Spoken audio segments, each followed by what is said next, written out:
What up, y'all? So this is my version of bourbon chicken. I put the recipe in the description below.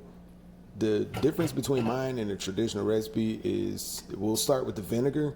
Usually you're going to use apple cider vinegar. I use rice wine vinegar in mine just because we're already going with apple juice, so I didn't feel the need to go with both apple juice and apple cider vinegar.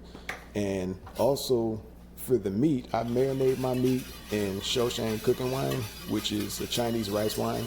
You can find it for like 14 bucks on Amazon, local Asian market. You should be able to find it there. Certain Publix sell it. And those are the main differences. That, and also I use red pepper flakes in mine just to kick it up a little bit.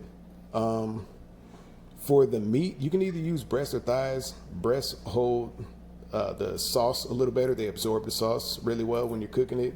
Thighs, in general, just maintain moisture a little better than the breasts do. But whichever one you choose, that's your choice. But what I do to prep it is I pound it out with a meat mallet just to tenderize it. Like, you don't have to pound them until they're super thin, because that's not the point of what we're doing. We're just trying to break up that muscle a little bit.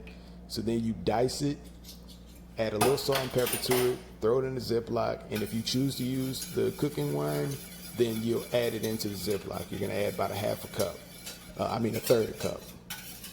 And then you should be ready to get started.